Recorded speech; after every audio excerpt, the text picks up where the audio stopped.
नमस्कार साथियों। ग्रामोदय महाविद्यालय के ऑनलाइन प्लेटफॉर्म पे आप सभी का हार्दिक स्वागत है।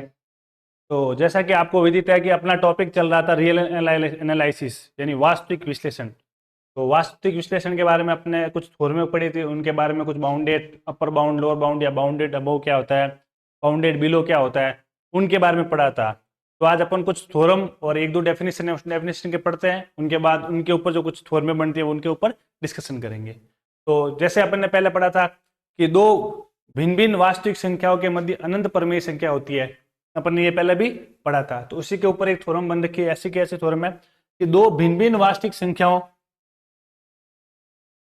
दो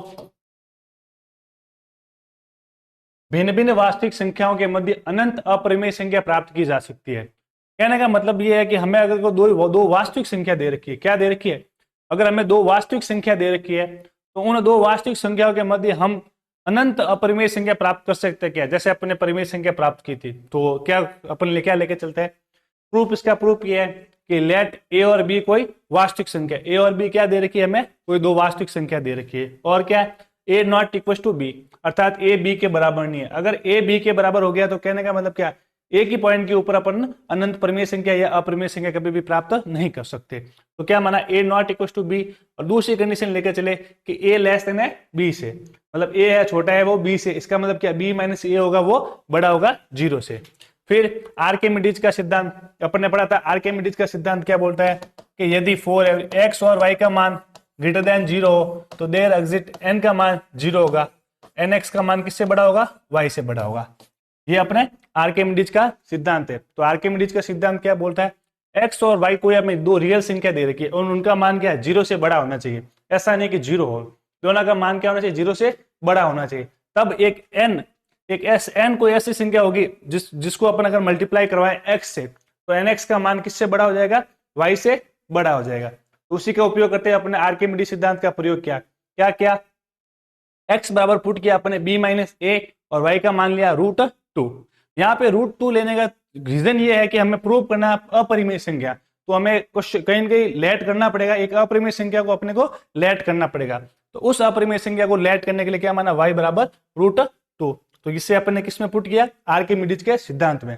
तो आर्किमिडीज के सिद्धांत में वैल्यू पुट की तो क्या हो गया, एन बी माइनस ए का मान बड़ा किससे, रूट टू से। तो क्या हो गया, बी का मान बड़ा हो गया A plus root two upon N.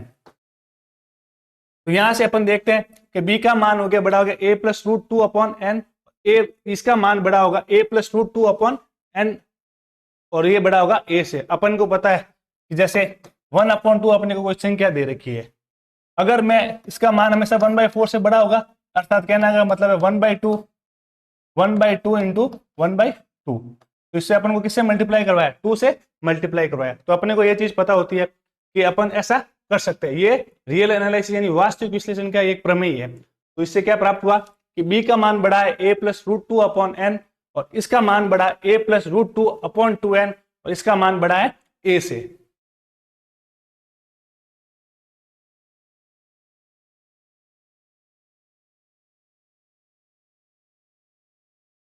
ठीक है, तो हमें क्या प्राप्त हुआ कि हमने ये माना है कि बी का मान बड़ा है अल्फा, अल्फा की वैल्यू क्या मानी A plus root two upon N, और इसका मान बड़ा है बीटा से, बीटा की वैल्यू मानी A plus root two upon two N, और इसका मान बड़ा है ए से।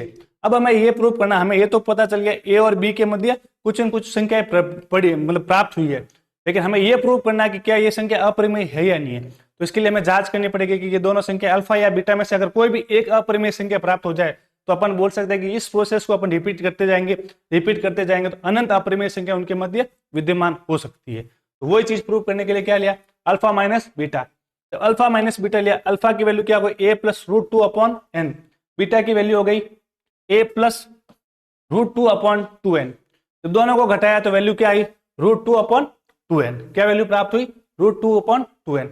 अल्फा माइनस बीटा की वैल्यू क्या प्राप्त हुई, root two upon two N. इसका मतलब क्या है कि ये क्या दे रखी है, root two upon two N क्या आएगा, एक अपरिमेय संख्या होगी। तो कहने का मतलब है कि ये तभी पॉसिबल है या अल्फा या बीटा में से कोई इनको एक अपरिमेय हो। मतलब कहने का मतलब है अगर इन दोनों में से अल्फा या बीटा में से अगर एक अपरिमेय हमें संख्या प्राप्त होगी तब ही अपन बोल सकते हैं कि ये चीज क्या है, एक अपरिमेय संख्या प्राप्त है। तो क्या होगा, अर्थात अल्फा या बीटा में से कम एक अपरिमेय संख्या होगी। ये तब ही पॉसिबल है जब अपन जो अल्फा और जो बीटा हमें प्राप्त हुए हैं, इन अल्फा या बीटा में से कोई एक अपने को अपरिमेय हो, तभी अपनी वैल्यू क्या प्राप्त होगी, √2/2n। तो कहने का मतलब है अल्फा या बीटा में से कम एक अपरिमेय संख्या होगी। तो लेके चले कि भाई हमें नहीं पता कौन सी अपरिमेय संख्या है, तो अपन ने माना गामा डैश कोई अल्फा और बीटा में से एक अपरिमेय संख्या है।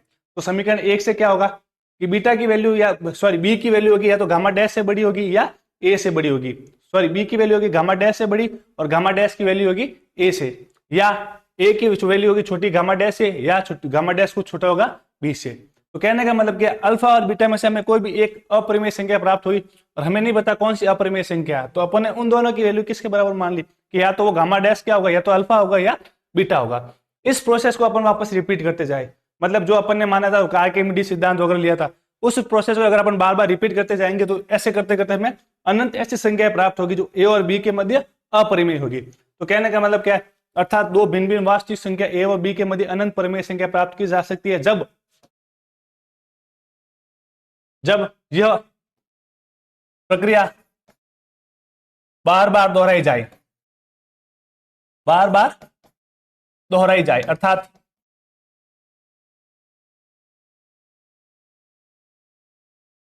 अर्थात अगले टर्म से हमें क्या प्राप्त होगा, बी का मान बड़ा होगा गामा डैश से, इसका मान बड़ा होगा गामा डबल डैश से, और इसका मान बड़ा होगा ए से।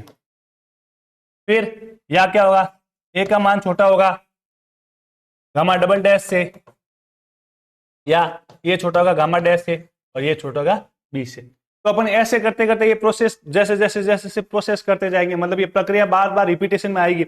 आर्किमिडीज का सिद्धांत लिया, लेट किया, ऐसे ये प्रक्रिया दोहराते जाएंगे।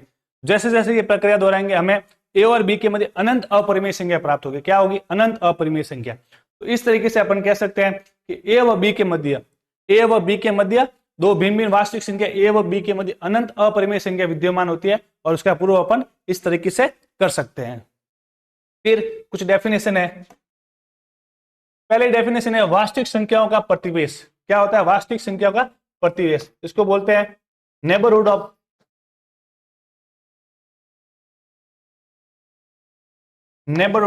रियल नंबर, या NBD ऑफ रियल एनालिसिस। ठीक है, रियल नंबर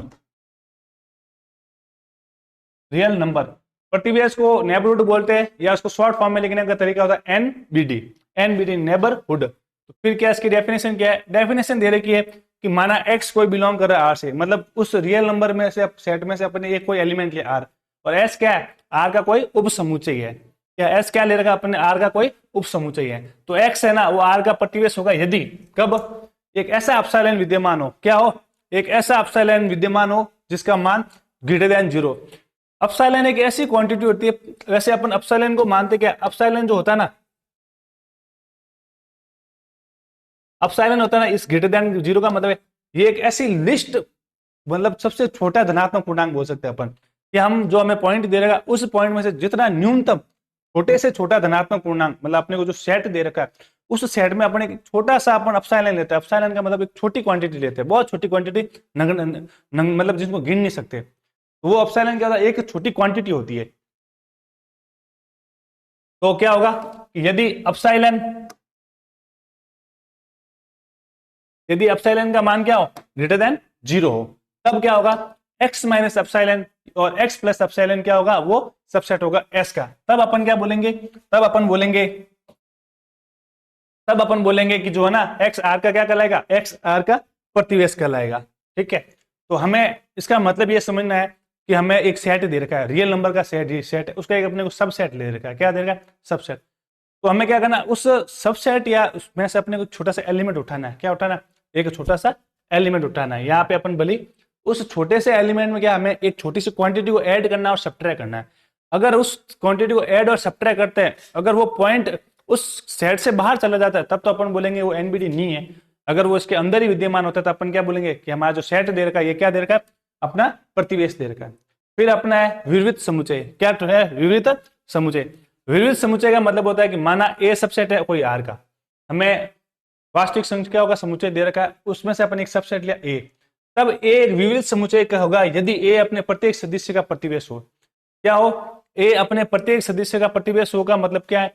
ए अपने खुद के एलिमेंट, जो अपन ए में जो अपने को सेट दे रखा, समुच्चय वास्तविक संख्या का जो समुच्चय है उसका सबसेट लिया, उस सबसेट में जो जो एलिमेंट है उन एलिमेंटों का प्रत्येक अवयव खुद का क्या होना चाहिए? प्रतिवेश होना चाहिए, मतलब खुद का एनबीडी होना चाहिए। अगर वो सब खुद के प्रत्येक अवयव का क्या एनबीडी है तो अपन उसको क्या बोलेंगे? ए क्या कहलाएगा? विविध समुच्चय कहलाएगा। तो क्या कहलाएगा? अर्थात वो ए विविध समुच्चय कहलाएगा। अगर अपन उसको मैथमेटिकल फॉर्मेट में देखें तो वो इस तरीके से होगा कि ए विविध होगा यदि फॉर एवरी एक्स कोई अपने ए से, मतलब हमें जो उस आर का उप सबसेट दे रखा ना, आर के सबसेट में से अपन एक एलिमेंट लिया, एक्स एलिमेंट। कौन सा लिया? X element. तो एक्स क्या करेगा? एक्स होगा जो ए का विविध, मतलब ए अपना विविध होगा कब? जब एक्स को एलिमेंट लिया, देयर एग्जिट अपसाइलन। अपसाइलन का मान वही, अपसाइलन क्या होती है? एक लिस्ट पॉजिटिव क्वांटिटी होती है जो ग्रेटर देन होनी चाहिए 0 से। तो क्या होना चाहिए? एक्स माइनस अपसाइलन और एक्स प्लस अपसाइलन क्या होना चाहिए? सबसेट होना चाहिए ए। जैसे अपन एक स्ट्रेट लाइन के माध्यम से समझते हैं। जैसे हमें ये कोई रियल नंबर दे रखा है, इस रियल नंबर का कोई सेट दे रखा है ए, यहाँ पे ये माइनस इन्फिनिटी और ये दे रखा है प्लस का इन्फिनिटी। हमें ए कोई सेट दे रखा, क्या दे रखा? ए कोई ये सेट है ए, क्या दे रखा? ए सेट। इसमें एलिमेंट है जैसे A B C D, A B C और डी। तो हमें क्या करना है? हमें जैसे ये डी एलिमेंट लिया, इसे डी एलिमेंट में जैसे ये अवयव हो गया एक्स माइनस एक्स प्लस अपसाइलॉन और ये हो गया एक्स माइनस अपसाइलॉन। तो मतलब कहने का मतलब क्या है? डी माइनस अपसाइलॉन और डी प्लस अपसाइलन। तो अगर डी माइनस अपसाइलन और डी प्लस अपसाइलन, क्या डी माइनस अपसाइलन और डी प्लस अपसाइलन डी के वापस क्या हो? नेबरहुड हो। अगर डी के नेबरहुड तो क्या बोलेंगे अपन? ये क्या कहलाएगा? सेट ए। उसी प्रकार सी के लिए भी, डी ए बी के लिए भी और ए के लिए भी, मतलब ए बी सी डी जो हमें 4 एलिमेंट दे रखे आर के सबसेट में, अगर चारों एलिमेंट के नेबरहुड विद्यमान हो तब अपन क्या बोलेंगे? वो ए क्या कहलाएगा?